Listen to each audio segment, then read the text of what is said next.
नमस्तुभ्यं प्रसीद मम भास्कर दिवाकर नमस्तुभ्यं प्रभाकर नमोऽस्तुते सप्ताश्वरथमारूढं प्रचण्डं कश्यपात्मजं श्वेतपद्मधरं देवं तं सूर्यं प्रणमाम्यहं लोहितं रथमारूढं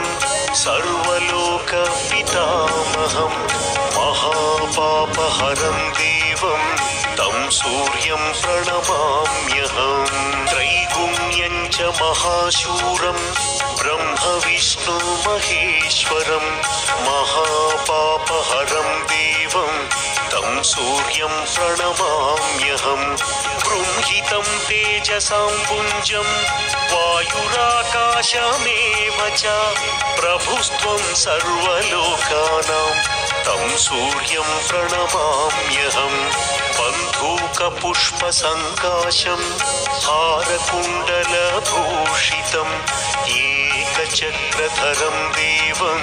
तं सूर्यं प्रणमाम्यहं तं सूर्यं लोककर्तारं महातेजप्रदीपनं महापापहरं देवं तं सूर्यं प्रणमाम्यहं श्रीविष्णुं जगतां नाथं ज्ञानविज्ञानमोक्षदं महापापहरं देवं तं सूर्यं प्रणमाम्यहं सूर्याष्टकं पठेन्नित्यं ग्रहपीडाप्रणाशनम् अपुत्रो लभते पुत्रं दरिद्रो धनवान् भवेत् अमिषं मधुपानं च यः करोति रवेर्दिने सप्तजन्म भवेद्रोगी जन्म जन्मादरिद्रता स्त्रीतैलमधुमांसानि ये त्यजन्ति रवेद्दिने न व्याधिशोकदारिद्र्यं सूर्यलोकं च गच्छति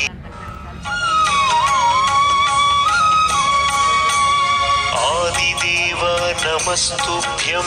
प्रसीद मम भास्कर दिवाकर नमस्तुभ्यं प्रभाकर नमोऽस्तुते सप्ताश्वरथमारूढं प्रचण्डं कश्यपात्मजं श्वेतपद्मधरं देवं तं सूर्यं प्रणमाम्यहं लोहितं रथमारूढं सर्वलोकपितामहं महापापहरं देवं तं सूर्यं प्रणमाम्यहं त्रैगुण्यं च महाशूरं ब्रह्मविष्णुमहेश्वरं महापापहरं देवं तं सूर्यं प्रणमाम्यहं बृंहितं तेजसां पुञ्जं वायुराकाशमेव च प्रभुस्त्वं सर्वलोकानां तं सूर्यं प्रणमाम्यहं बन्धूकपुष्पसङ्काशं हारकुण्डलभूषितम् एकचक्रधरं देवं तं सूर्यं प्रणमाम्यहं तं सूर्यं लोककर्तारं महातेजप्रदीपनं महापापहरं देवं